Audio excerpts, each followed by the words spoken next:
হঠাৎ করে মিষ্টি খেতে ইচ্ছা করলে কিংবা বাড়িতে অতিথি এলে এরকমভাবে বাড়িতে থাকা সামান্য কিছু উপকরণ দিয়ে মিষ্টিটা তৈরি করে নিতে পারেন। মিষ্টিটা তৈরি করা যেমন খুব সহজ, খেতেও কিন্তু লাগে দুর্দান্ত। তো তার জন্য প্রথমেই আমি এখানে নিয়ে নিয়েছি কিছুটা চিড়ে। চিড়েটাকে আমি ভালো করে পরিষ্কার করে ধুয়ে নিচ্ছি। আর এখানে আমি লাল চিড়ে ব্যবহার করেছি, তবে আপনারা চাইলে ঘরে থাকা সাদা চিড়েটা ব্যবহার করতে পারেন। এখানে কিন্তু মিষ্টিগুলো সাদা চিড়েটাতেই বেশি সুন্দর দেখতে হয়। তো আমার কাছে যেহেতু লাল চিড়া ছিল, তাই আজকে আমি লাল চিড়েটা দিয়েই মিষ্টিটা তৈরি করেছি। তো দেখুন, এটাকে সুন্দর করে ধুয়ে নিয়ে আমি 5 মিনিটের জন্য রেখে দিয়েছিলাম, যাতে চিড়েটা সুন্দরভাবে নরম হয়ে যায়। আর একটুও কিন্তু জল থাকা যাবে না, এরকম ঝরঝরা একটা চিড়া আমাদের দরকার।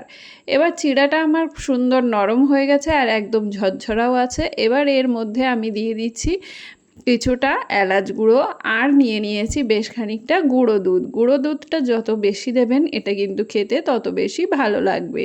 তো গুঁড়ো দুধটা আমি একবারে দিয়ে দেবো না, অল্প অল্প করে দিয়ে এটাকে সুন্দরভাবে মেখে নেব।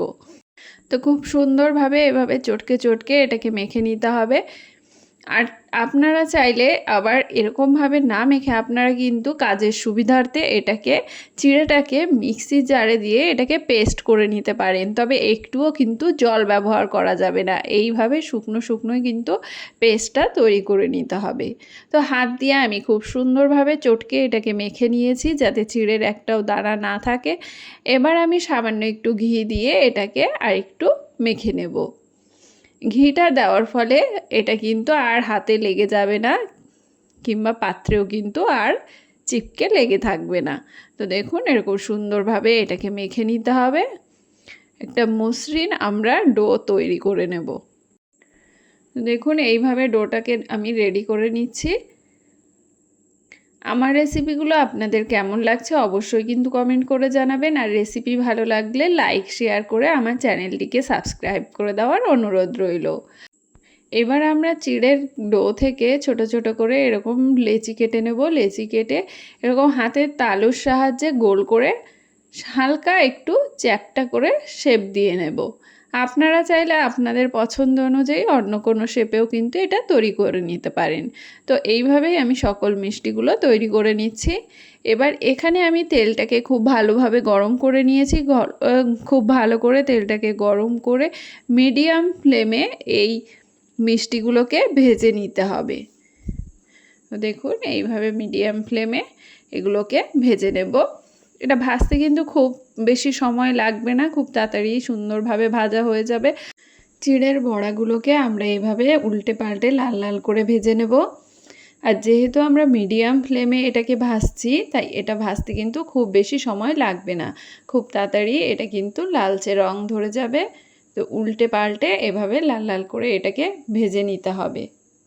আর আপনারা কারা এই চিড়ের রস বড়াটা আগে থেকে খেয়েছেন অবশ্যই কমেন্ট করে জানাতে কিন্তু একদম ভুলবেন না। ঘরে থাকা সামান্য 2-3টে উপকরণেই যে এত ভালো মিষ্টি তৈরি হয়ে যায়, না করে খেলে বিশ্বাসই করতে পারবেন না। এটা খেতে কিন্তু খুব ভালো লাগে আর তৈরি করাও কিন্তু খুব সহজ।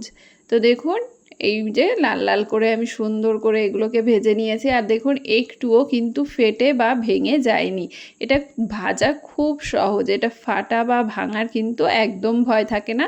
তবে তেলটাকে ভালো করে গরম করে নিতে হবে আর মিডিয়াম ফ্লেমে এগুলোকে ভেজে নিতে হবে।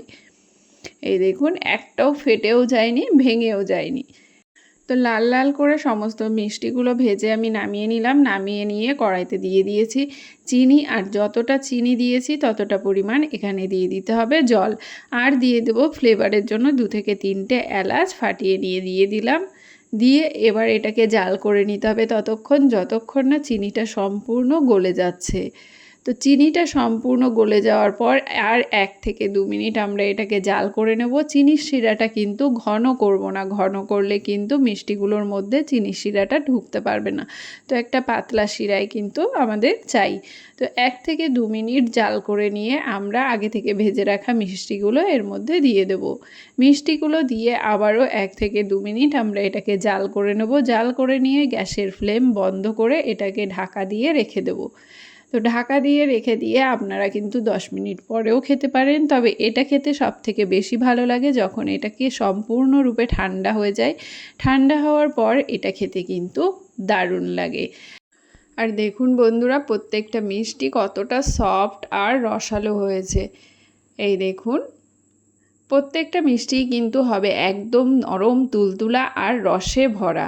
তো আজকের রেসিপি আপনাদের কেমন লাগলো অবশ্যই কমেন্ট করে জানাবেন। রেসিপিটি ভালো লাগলে লাইক শেয়ার করে চ্যানেলটিকে সাবস্ক্রাইব করে পাশে থাকার অনুরোধ রইল। দেখা হবে আরেকটি নতুন রেসিপির সঙ্গে। ততক্ষণের জন্য সকলে ভালো থাকবেন, সুস্থ থাকবেন, টাটা।